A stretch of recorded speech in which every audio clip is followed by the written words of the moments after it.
Hello everybody, my name's Nathan and welcome to another Internet List show. I just want to say quickly before we start that I'm sorry that I haven't made many videos for a little while. I have been very ill for the majority of 2016 and that has absolutely sucked. So screw being ill and screw these 5 bad first-person shooter habits.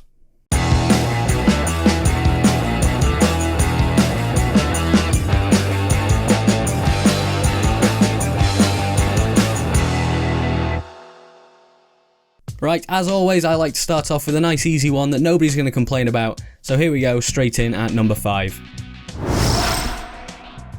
Yes, kicking us off today is a nice obvious one that we can definitely all agree on. It's bad netcode and lag.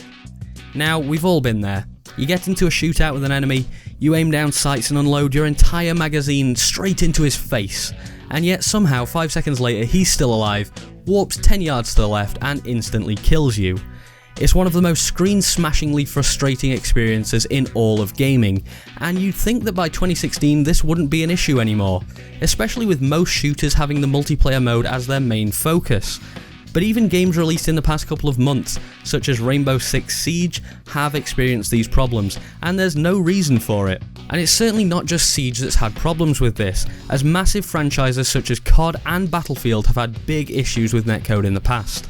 All that bad netcode and lag does is give bad players an excuse for doing badly. Hang on a second, maybe I don't mind this so much.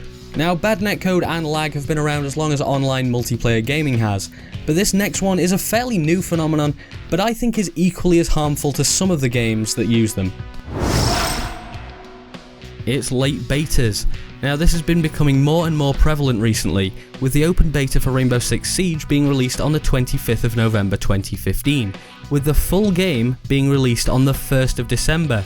Now, I don't want you to think I'm picking on Rainbow Six, especially as it also had a closed alpha a few months earlier, but this is becoming regular with games such as Battlefield 4 and Titanfall both leaving their betas far too late to actually make changes to their game. These changes were needed to make sure that the game was fun and stable on launch. I genuinely believe that the completely shameful state that Battlefield 4 launched in back in 2013 was due in part to the very late beta release. Betas are supposed to be there to find issues with a game and then fix them before you start asking people to pay for them. Having a beta release a mere few days before the game means that there's no time to fix those problems, and we might as well just call these quote-unquote betas what they are: glorified demos.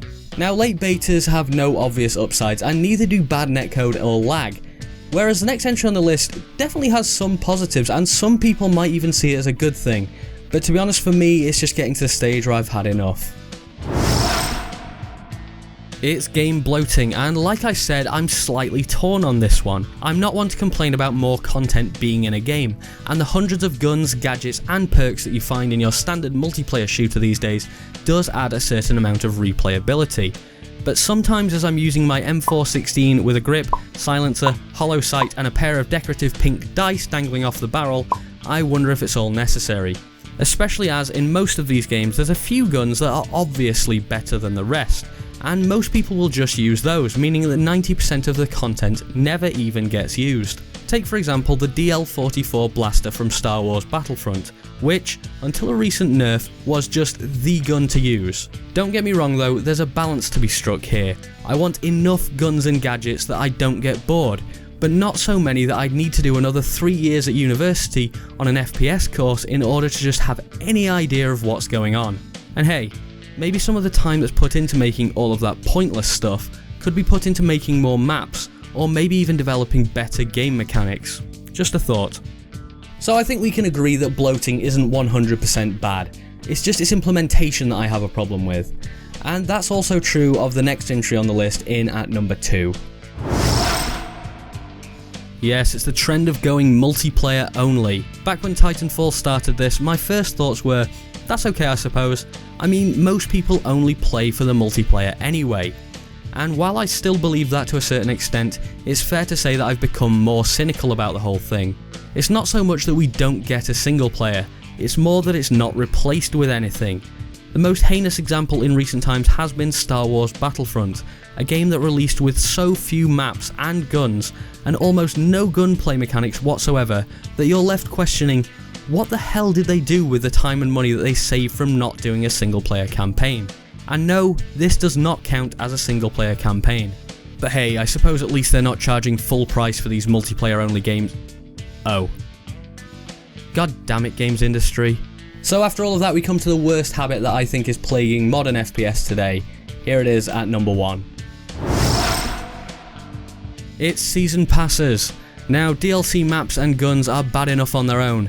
I mean, releasing maps that you have to pay for splits the player base and just means that eventually nobody will be able to play on the DLC, as the players that didn't buy it will stick to the vanilla maps, while DLC guns can often mean buying power, which unbalances the game.